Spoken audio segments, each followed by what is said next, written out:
지난 시간에 했던 거에서 이제 척부 가지들이 나오는 거, 쇄골화 동맥이 얼마나 중요한지를 보여주는 이 가지 동맥들을 한번 좀 배워보고 본격적으로 이 쇄골화 동맥을 치료하는 것들을 배워보는 시간들을 가져보도록 하겠습니다.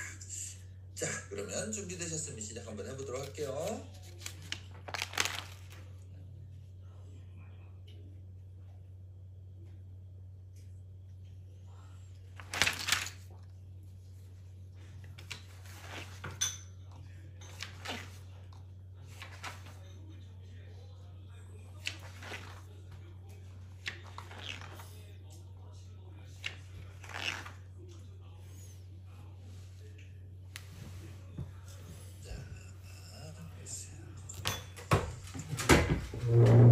척부 가지들을 한번 보시면은 사각근간 분절에서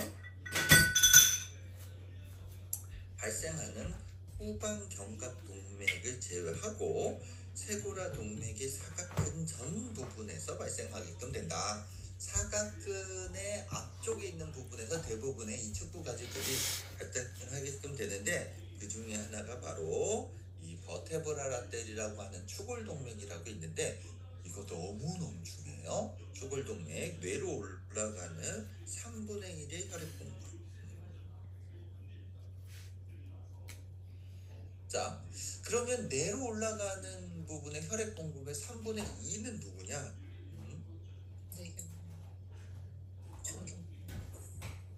청경동맥. 자, 이 청경동맥 중에 있는 내경동맥. 얘가 3분의 2의 혈액순환을 이제 보내주게끔 되는 거거든요. 근데 추골동맥이 굉장히 중요하고요. 갑상경추체관이라고 하는 부분에 다일로 서비칼 트렁크라고 하는 부분에는 있는데, 요것도 굉장히 중요한 거예요. 제가 또 설명을 드릴 겁니다. 그 다음에 늑경추체관이라고 하는 부분들이 있고, 그 다음에 내흉부동맥이라고 하는 부분도 있고요. 내흉부동맥도 엄청 중요해요. 이거는 저희가 이제 유방으로 가는 여성들의 이 동맥에서 굉장히 중요한, 그 다음에 이제 후견갑동맥이라고 하는 녀석도 있는데, 진짜 안 중요한 동맥이 하나도 없습니다. 자, 한번 보시게 되면,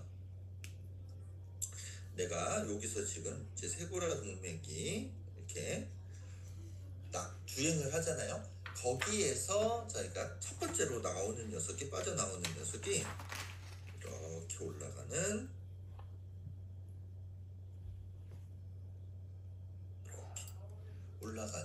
저희가 이 버테브랄 아테리 추골동맥이라고 합니다. 자, 추골동맥은요 굉장히 중요한 것 중에 하나가 뭐냐면, 6번째요. C6번.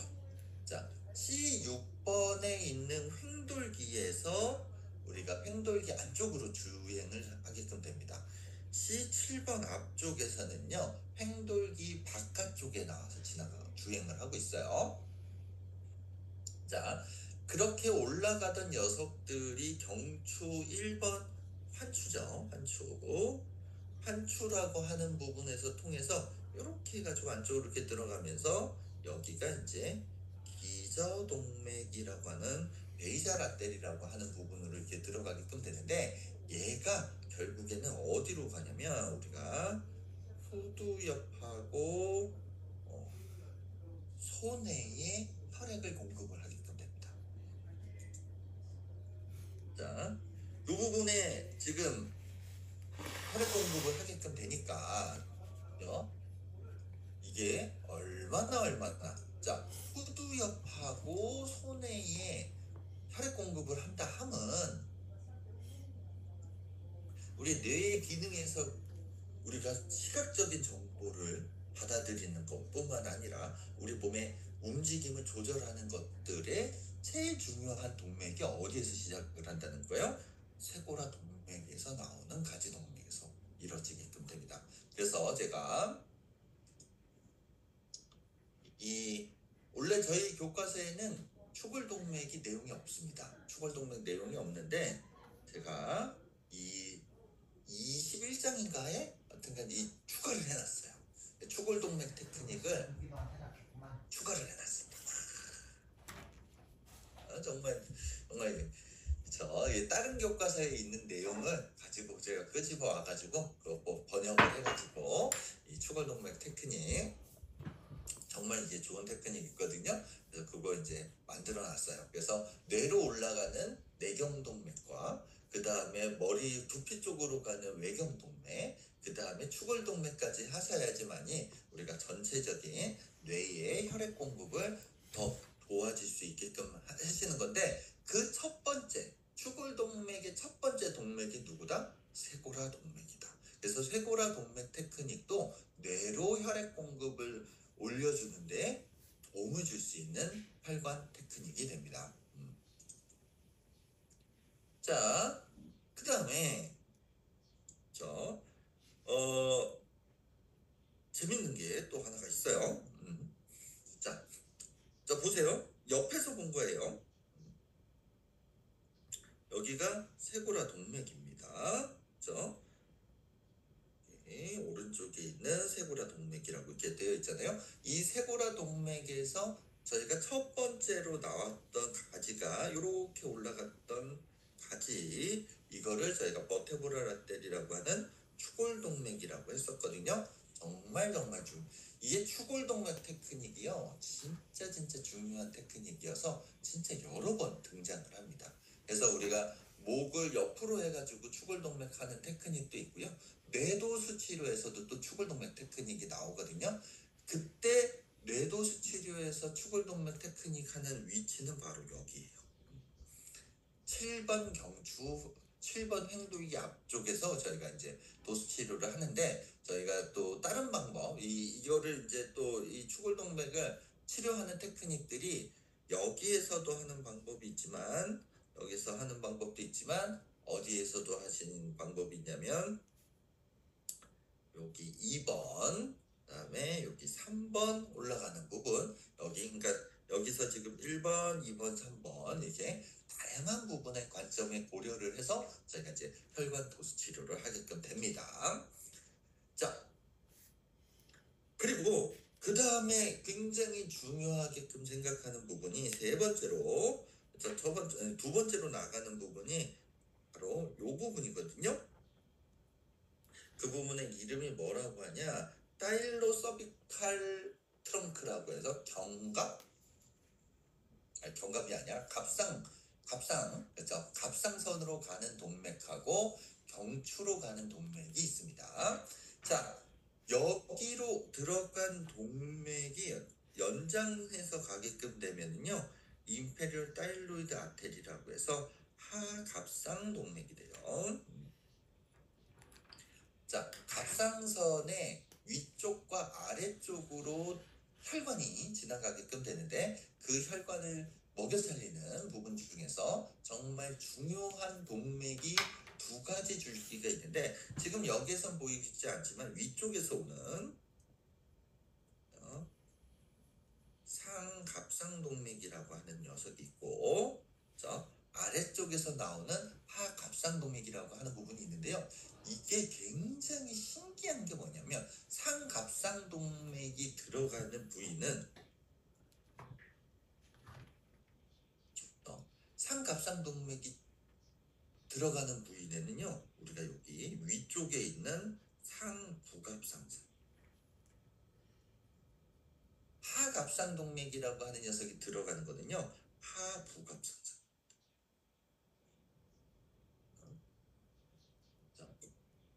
이 갑상선 뒤쪽에 보면은요, 오른쪽에 2개, 왼쪽 2개의 부갑상선이라고 하는 부분이 있거든요.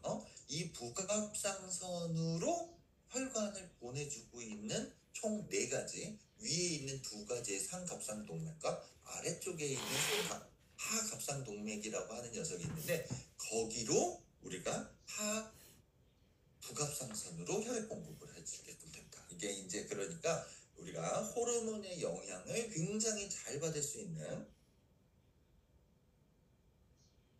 관련되어 있는 동맥인데, 걔도 어디서부터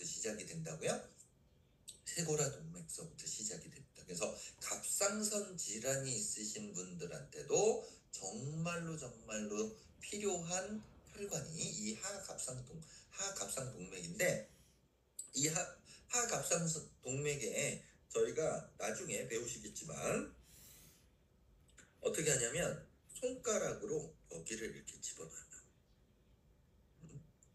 이 갑상경추체관이라고 하는 부분을 넣어가지고 여기를 도수치료하는 걸 배웁니다. 그래서 여기서 요렇게 이 갑상경추체관이라고 하는 부분을 찾아가지고 여기를 도수치료를 해요. 그래서 우리가 갑상선으로 가는 혈액 공급을 도와주게끔 하는 그런 방법을 배우기도 합니다. 그렇죠? 자, 그 다음에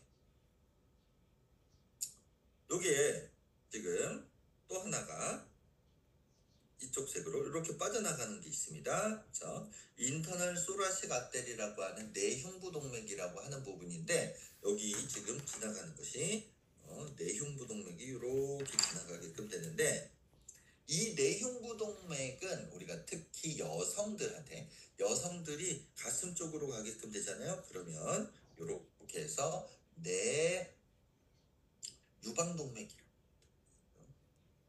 내유방동맥. 그래서 인터널 맘마리안 아테리라고 해서 내유방동맥이라고 해서 우리가 이 유선을 먹여 살리는 동맥이 시작하는 지점이 바로 이쪽으로 이렇게 지나가는 거거든요. 다시 보시면 늑골의 안쪽으로 지나가게끔 됩니다. 늑골의 안쪽으로 지나가게끔 되는데, 얘네들도 저희가 도수 치료하는 방법을 또 배우게끔 됩니다. 유방 테크닉에서 배우게끔 되거든요. 자, 그러니까 지금 저희가 이제 다시 한번 생각을 해보시면 심장을 통해서 피가 올라간답니다. 그렇죠?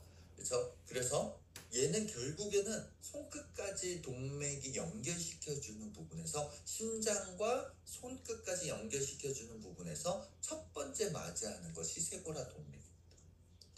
이 쇄골화 동맥이 쇄골의 아래쪽에 있을 때는 쇄골화 동맥인데, 쇄골을 지나면 이름이 바뀌게끔 돼요. 애가 부분에 있을 때는 우리가 애가동맥이 되고요. 그 애가동맥에 있는 부분에서 특히 우리 이제 광배근 달라붙어 있는 부분까지가 애가동맥이라고 하거든요. 그 부분을 지나가시면서부터 이름이 상완동맥으로 이름이 바뀌게끔 되고요. 이 상완동맥에서 지나가게끔 되면은 우리가 두 가지의 동맥으로 또 바뀌게 됩니다. 그래서 요골동맥과 척골동맥이라고 하는 녀석이 되고, 걔네들이 이제 손바닥까지 연결이 되는 거거든요. 자, 그러면 우리가 손이 저리고 문제가 있는 사람들이 있을 때 제일 먼저 생각을 해야 되는 거, 1번 심장, 2번이 쇄골화 동맥, 그렇죠? 3번이 상완동맥, 그렇죠? 상완동맥. 그 다음에 4번이 우리가 이제 팔꿈치 쪽에 있는 요골동맥하고 척골동맥이고, 5번째가 손바닥에 있는 동맥들이 될 거예요. 그렇죠? 그래서 저희가 지금은 심장을 배우고 이제 이 쇄골화 동맥 배우고 이제 그 상완 동맥에 관련돼서 저희가 이제 배우게끔 되는데, 나중에 제가 36장에 우리가 이제 팔꿈치하고 손목, 그 다음에 어깨 쪽에서 아까 전에 보셨던 우리 뭐 후갑상 동맥이나 이런 것들에 관련된 테크닉들이 또 준비되어 있습니다. 그렇죠? 자, 그래서 팔로 내려가는 혈액순환을 좋아지게끔 하기 위해서는 저희가 첫 번째 관문이 바로 이 쇄골 주변에서 하는 이 쇄골화 동맥에 관련된 테크닉입니다. 그래서 쇄골화 동맥에 문제가 있는지 없는지 우리가 그것들을 해결하는 방법들을 이제 계속해서 배워보도록 할 거예요. 자, 끝나는 부분. 자, 쇄골화 동맥은 첫 번째 늑골의 바깥쪽 가장자리까지 연장되어서 애과동맥으로 이름이 바뀌게끔 된다. 자, 그래서 우리가 이 쇄골화 동맥까지 이제 있는 부분에서 갔다가 이제 쇄골을 지나게끔 되면 이름이 뭘로 바뀌게끔 된다는 거예요? 애과동맥으로 이름이 바뀌게끔 되고요. 이렇게 광배근 있는 부분까지가 애과동맥이고, 그 아래서부터는 우리가 브라키알 아테리라고 하는 상완동맥으로 또 이름이 바뀌게끔 됩니다. 하나의 줄기지만 각각의 거기를 지칭해주는 이름이 바뀌게끔 된다. 자, 그 다음에 아까 전에 이제 설명은 안 드렸지만은 여기 이제 보세요. 이제 유방으로 가는 동맥 중에서 세포라 동맥에서 빠져나오는 가지 동맥이 또 하나가 있는데 그 중에 하나가 바로 라타랄 소라시가타르라고 하는 외흉부 동맥이라고 하는 게 있어요. 이 외흉부 동맥이라고 하는 녀석이 아래쪽으로 쭉 내려왔다가 그 다음에 안쪽으로 들어가는 라타랄 맘마리안 브런치라고 해서 우리가 외유방동맥,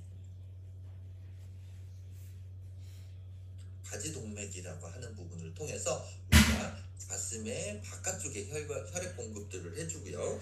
그 다음에 내흉부동맥이라고 하는 부분들이 이렇게 들어와서 다시 안쪽으로 들어가는 우리가 내유방동맥 이라고 하는 부분으로 해가지고 우리가 유선으로 가는 혈관들은 내측과 외측으로 이 두 가지로 이렇게 통해서 들어가게끔 됩니다. 그래서 저희가 유선에 관련된 혈관 도치를 할 때는 두 가지 포인트, 요 포인트하고 요 포인트를 보게끔 돼요. 너무나 이거 지금 저희 혈관 도치에서 다 배우게끔 됩니다. 그렇죠?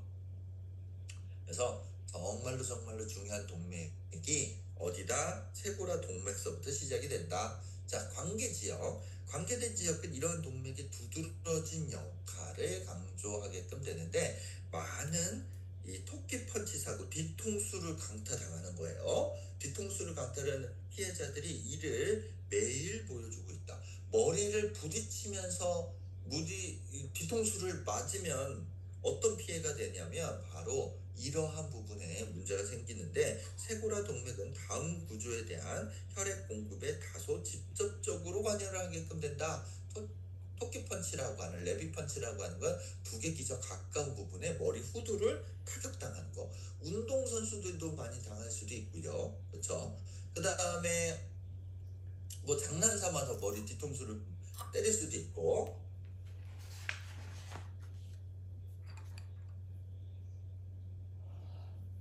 근데 얘네들이 지금 어떠한 부분들에 영향을 주냐?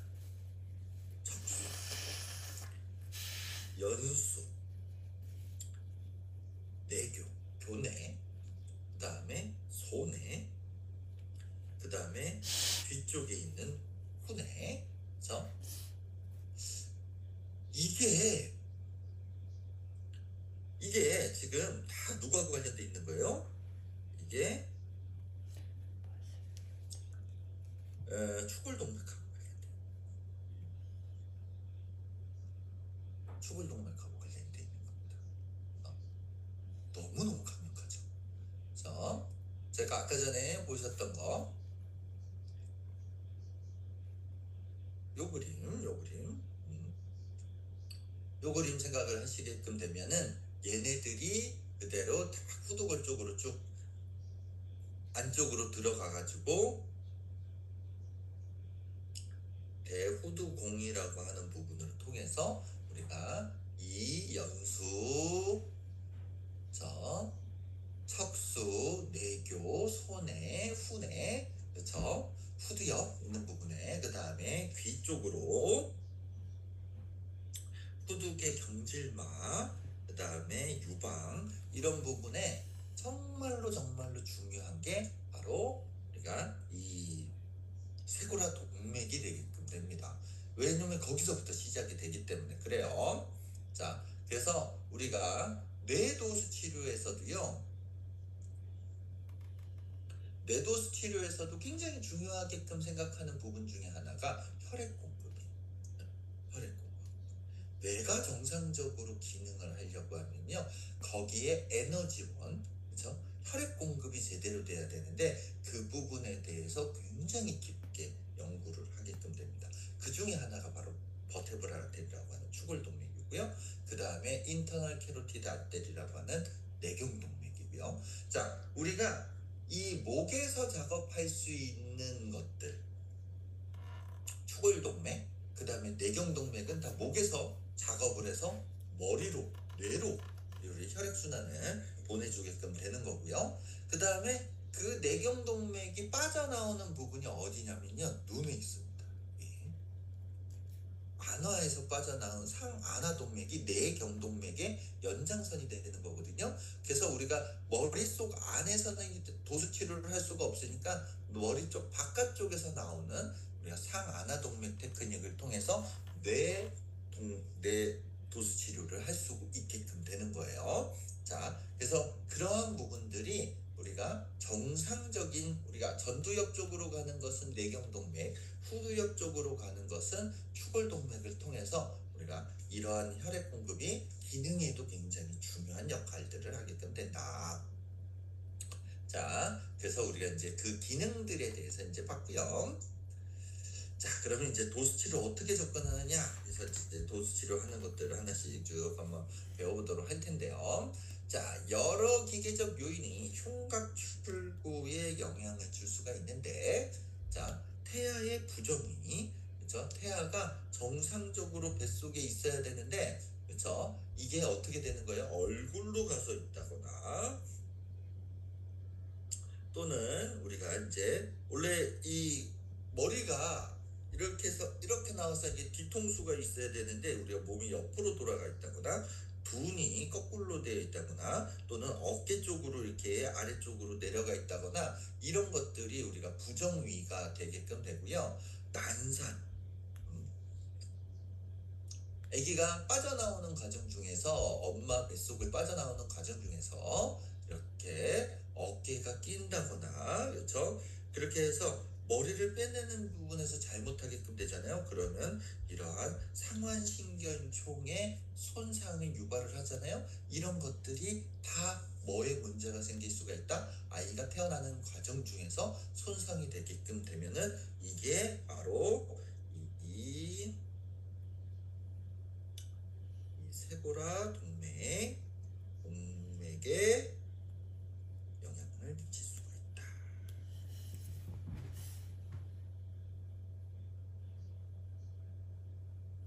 그렇죠? 이런 것도 굉장히 우리가 고려를 해야 되는 요인 중에 하나고, 그 다음에 견갑대 또는 상지의 외상, 우리가 이제 다치게끔 되는 거죠. 그 다음에 뇌 손상이 있을 경우에, 심폐에 수술을 했을 경우에, 그 다음에 늑골 골절 등이 있을 때에도 우리가 이런 것들이 세고라 동맥에 영향을 미칠 수가 있습니다.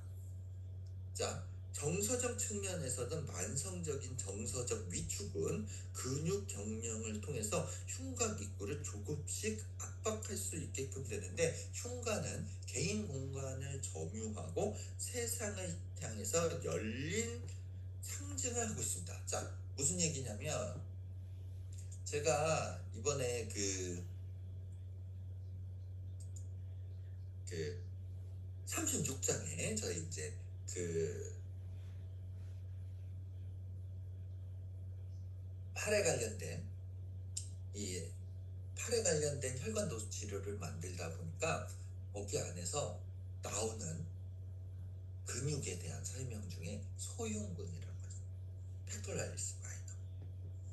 소흉근 아래쪽으로 우리가 이 지나가는, 우리가 애가동맥이 지나간다고 제가 말씀드렸었잖아요. 이 소흉근 아래쪽이 지나가는데, 그럼 소흉근은 정서적인 부분에서 소흉근의 긴장은요, 몸을 웅크리게끔 돼요.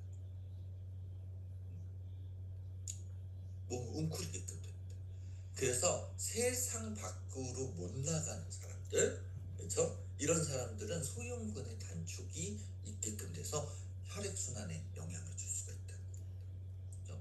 그래서 그 근육, 감정적인 이유, 그죠? 이 감정적인 부분으로 근육을 설명을 할 때 소흉근은 어깨를 웅크리게끔 하는 근육이다 라고 하는 설명이 나와요.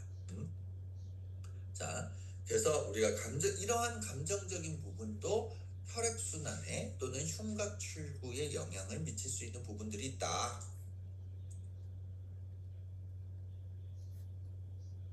자, 그래서 그러면은 이 쇄골화 동맥을 테크닉을 할 때 정말 하지 말아야 될 사람들은 어딨냐? 쇄골화 동맥에 동맥류가 있는 사람들은 하지 말아야 되는데, 그것이 발생을 하면 오른쪽에서 더 자주 발생을 하게끔 된다. 그래서 쇄골화 동맥이라고 하는 부분이 여기가 지금 오른쪽이거든요. 오른쪽. 자, 오른쪽인지 왼쪽인지를 우리가, 이게 동맥류예요. 동맥류. 우리가 동맥류 배운 적이 있어요. 우리가 동맥이 부풀어 올라서 터지기 일보 직전에 있는 상태를 우리가 동맥류다라고 이야기했는데, 이게 이제 오른쪽에 있는 쇄골화 동맥이 주로 발생을 하게끔 된다. 그러면 오른쪽인지 왼쪽인지를 어떻게 알 수 있어요? 우리가 오른쪽에만 존재하고 있는 우리가 완두체관이라고 하는 부분, 그러니까 브라키오세팔릭 트렁크라고 하는 부분이, 이 완두체관이 있으면 이건 무조건 오른쪽이에요.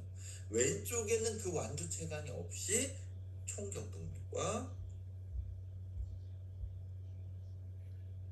그 다음에 왼쪽에 있는, 그쵸, 왼쪽 쇄골화 동맥이 우리가 따로따로 나아가는 거거든요. 그죠? 요런 거 있는 사람들한테는 저희가 쇄골화 동맥 테크닉을 시행을 하지는 않습니다. 자, 저희가 이제 이런 부분에 동맥류가 있는 부분에서 이렇게 인공혈관으로 이렇게 해서 대체를 해서 수술을 할 수가 있고, 이런 부분이 있는 사람들한테도요, 혈관도수 치료는 시행해서는 안 됩니다. 제가 저희 그 혈관도수 치료도 마찬가지죠. 혈관도수 치료할 때도 심장에 이렇게 카테터라고 해가지고 혈관이 막힌 부분에다가 쇠망을 집어넣은 사람들은 금기, 우리가 협심증이 있는데 협심증 수술을 했다, 시술을 받았다, 그런 사람들한테는 절대 금기, 심장에 관련된 테크닉 하면 안 된다고 그랬습니다. 그렇게 이제 보형물이 들어가 있는 거는 잘못하게 되면 그 보형물이 떨어질 수가 있기 때문에 우리가 하면 안 되는 거예요. 자, 신장 테크닉은 하면 안 되는데 흉곽기법은 해도 돼요. 그렇죠? 흉곽기법 지난주에, 그렇죠, 숙제 내드렸는데 이번 주 숙제가 별로 안 왔어. 그렇죠? 숙제가 별로 안 왔어. 자, 그래서 좀 많이들 좀 보내주시면 감사하겠습니다. 그렇죠? 그래요. 자, 이 동맥류 흉하지는 않지만 오른쪽에만 주로 생기게끔 되는데, 그런 사람 하면 안 된다. 내측 쇄골 또는 흉골을 넘어서 수직으로 확장되는 강한 맥동처럼 느껴진다. 맥박이 너무 세게끔 느껴지는 그런 부분들이 있다. 일반적으로 강한 맥동에 주의를 해야 되는데, 우리가 강한 맥동에 주의해야 되는 것 중에 하는 것이 바로 고혈압, 너무 높은 고혈압 있을 경우에 우리가 이런 강한 맥박을 할 때 조심을 하셔야 되는 부분이고요. 적응증, 쇄골화 동맥 조작에서 대한 적응은 이러한 혈관이 제공하는 넓은 영역을 고려할 때 다양하다. 증후는 다음과 같다. 현기증 또는 불안정, 그렇죠? 그 다음에 이명 있는 사람들한테도 우리 이제 도움을 줄 수가 있고요. 저청각증, 소리가 잘 안 들리는 사람들, 그 다음에 상지에 무감각, 넘네스가 있는 팔이 저리는 사람들, 이런 사람, 수근관 주근군, 손목이 아픈 사람들, 그 다음에 상지에 재발성 관절 낭염 또는 언염이 있는 사람들, 이런 사람들한테 우리가 쇄골화 동맥이 굉장히 도움을 줄 수가 있다.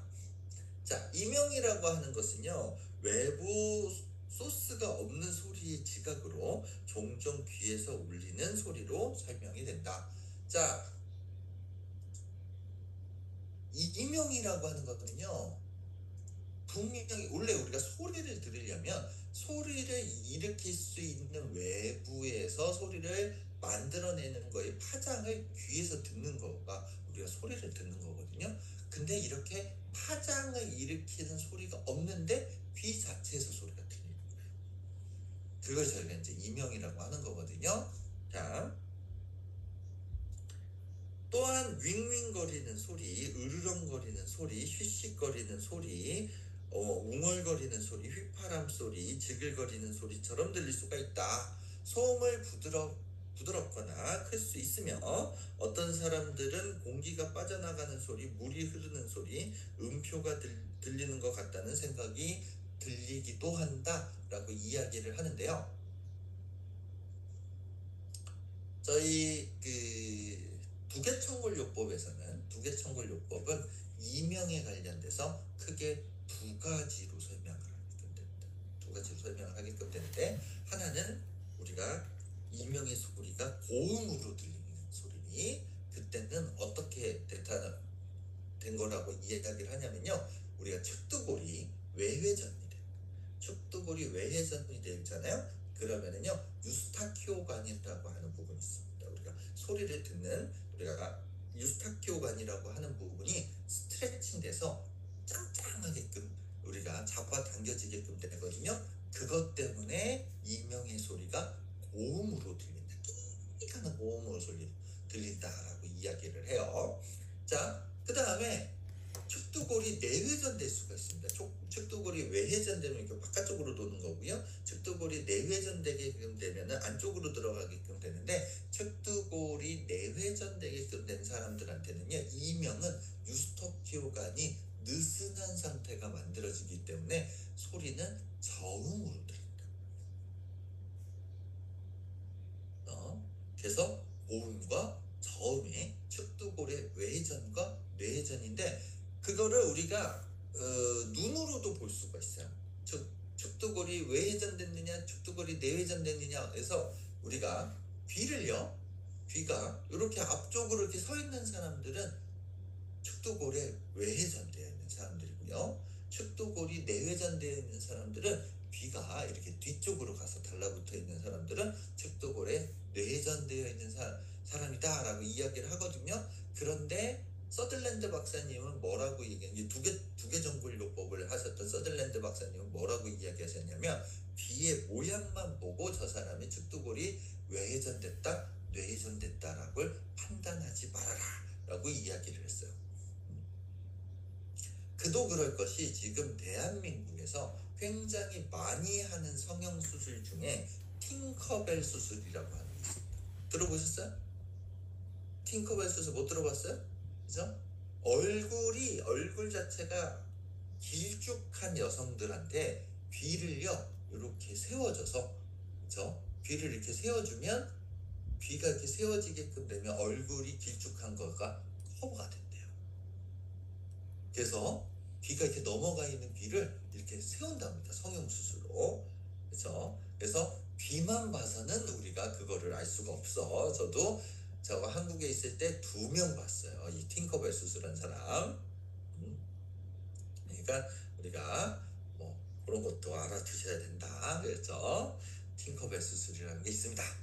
아무튼 자, 그게 저희 이제 정골의학 쪽에, 그러니까 두개정골요법에서는 이명을 그렇게 이제 생각을 하고요. 저청각증이라고 하는 건 어떤 거냐? 청력 상실 또는 청각 장애로도 알려진 저청각증은 청각 장애가 있는 거죠. 갑자기 또는 점진적으로 발생하는 청력의 부분적 또는 완전한 상실을 이야기하게끔 되는데요.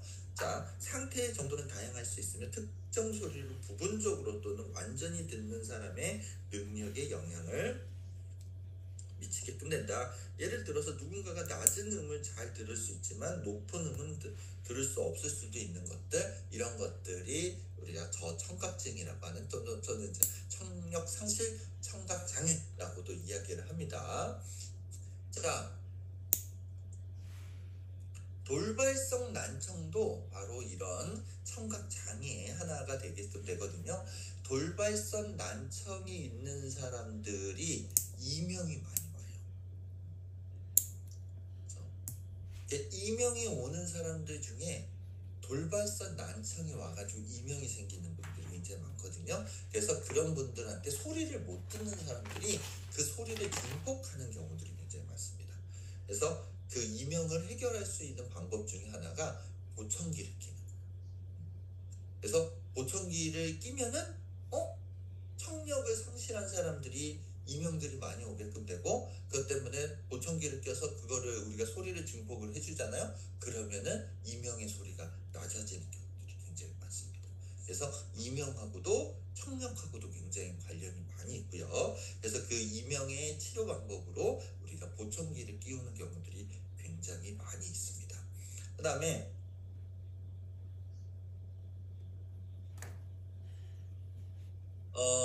어떤 사람들은요, 한쪽은 고음이 들리고 한쪽은 저음이 생기는 경우들도 있어요. 한쪽의 측두볼이 외회전되고 한쪽은 내회전되는 경우, 그래서 양쪽이 짝짝이로 이렇게 이명이 들리는 경우들도 있거든요. 그래서 이제 그런 것들도 있고, 그 다음에 우리가 손목이 저리는 수근관 증후군 있는 사람들한테도 손목까지 혈액순환이 잘 안 돼서 그런 거예요. 자, 그 다음에 이 카팔터널 신드롬이라고 하는 것이 뭐냐면요, 여기 메디안 러브라고 하는 정중신경이 있습니다. 이 정중신경이 우리가 손목 안에 있는 부분은 보기 때문에 이 레티나큘lum이라고 하는 손목 지지대가 있어요. 이 손목 지지대 사이를 지나가서 엄지손가락, 두 번째 손가락, 세 번째 손가락으로 우리가 흔히 정중신경이라고 하면요, 이 세 손가락, 펜슬, 손가락을 글 쓸 때 사용하는 이 세 손가락을 지배하는 신경이라고 이야기를 해요. 여기에 문제가 생기는데 어떻게 하냐면, 우리가 손목을 자주 사용을 해가지고 이 정중신경이 이 손목 지지대 아래쪽을 지나가게끔 되는데, 여기 안에서 마찰이 생겨서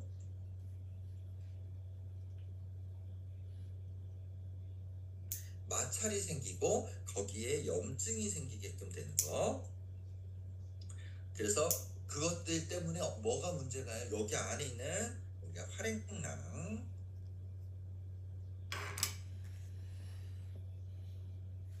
염증이 생겨가지고 손목을 움직일 때 손가락에 저림 증상이 생긴 거나 우리의 이러한 신경학적인 문제가 생기는 거를 저희가 카팔타널 신드롬이다 라고 이야기를 하거든요. 근데 우리 선생님들이 또 이제 아셔야 될 것 중에 하나가 뭐냐면요, 이 카팔터널 신드롬의 제일 큰 원인이 되는 녀석은요, 목 디스크예요.